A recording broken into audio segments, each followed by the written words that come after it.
ओम नमो भगवते वासुदेवाय। श्रद्धालु भक्तों, श्रीमद्भागवत महापुराण के 10वें स्कंद के उत्तरार्ध के 68वां अध्याय के अंतर्गत कौरवों पर बलराम जी का कोप और शांब का विवाह का प्रस्तुतिकरण करूंगा।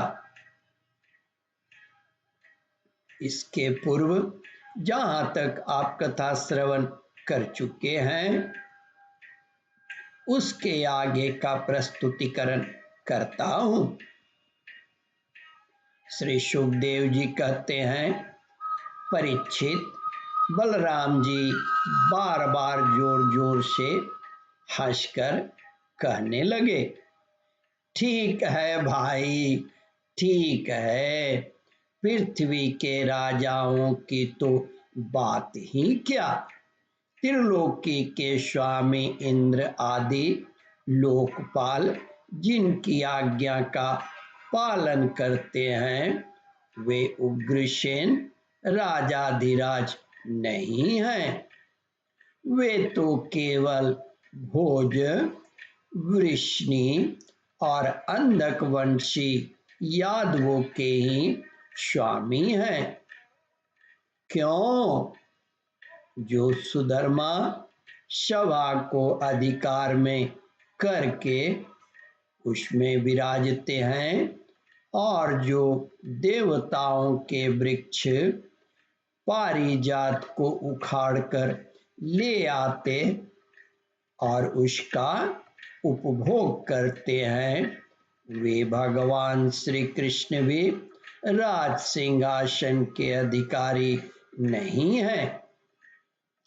अच्छी बात है, सारे जगत के स्वामी भगवती लक्ष्मी स्वयं जिनके चरण कमलों की उपासना करती हैं, वे लक्ष्मीपति भगवान श्री कृष्ण छत्र, चमर आदि राजोचित सामग्रियों को नहीं रख सकते। ठीक है भाई, जिनके चरण कमलों की धूल संत पुरुषों के द्वारा सेवित गंगा आदि तीर्थों को भी तीर्थ बनाने वाली है, सारे लोकपाल अपने अपने श्रेष्ठ मुकुट पर जिनके चरण कमलों की धूल धारण करते हैं, ब्रह्मा, शंकर, मैं और लक्ष्मी जी जिनकी कला की भी कला हैं और जिनके चरणों की धूल सदा सर्वदा धारण करते हैं, उन भगवान श्री कृष्ण के लिए भला राज सिंहासन कहाँ रखा है। बेचारे यदुवंशी तो कौरवों का दिया हुआ पृथ्वी का एक टुकड़ा भोगते हैं। क्या खूब, हम लोग जूती हैं और ये कौरव वंशी शेर हैं। वे लोग ऐश्वर्य से उन्मत्त घमंडी कौरव पागल सरीके हो रहे हैं। इनकी एक एक बात कटुता से भरी और बेसिर पैर की है। मेरे जैसा पुरुष जो इनका शासन कर सकता है, इन्हें दंड देकर इनके होश ठिकाने ला सकता है, भला इनकी बातों को कैसे सहन कर सकता है। आज मैं सारी पृथ्वी को कौरवहीन कर डालूंगा। इस प्रकार कहते कहते बलराम जी क्रोध से ऐसे भर गए मानो त्रिलोकी को भस्म कर देंगे। वे अपने हल लेकर खड़े हो गए। उन्होंने उसकी नोक से बार बार चोट करके हस्तिनापुर को उखाड़ लिया और उसे डुबाने के लिए बड़े क्रोध से गंगा जी की ओर खींचने लगे।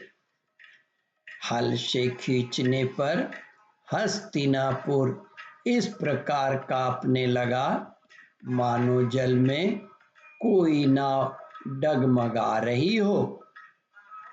जब कौरवों ने देखा कि हमारा नगर तो गंगा जी में गिर रहा है, तब वे घबरा उठे।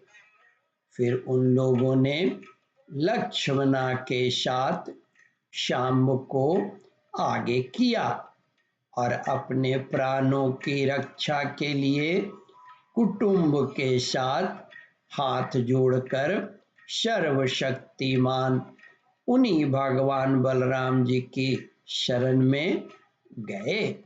ओम परमात्मने नमः। श्रद्धालु भक्तों, इस कथा को ध्यान पूर्वक श्रवण मनन और इसका चिंतन करें। इस कथामृत का रसास्वादन अपने बंधु बांधवों को भी करावे। इस वीडियो को शेयर और सब्सक्राइब करें। ओम परमात्मने नमः।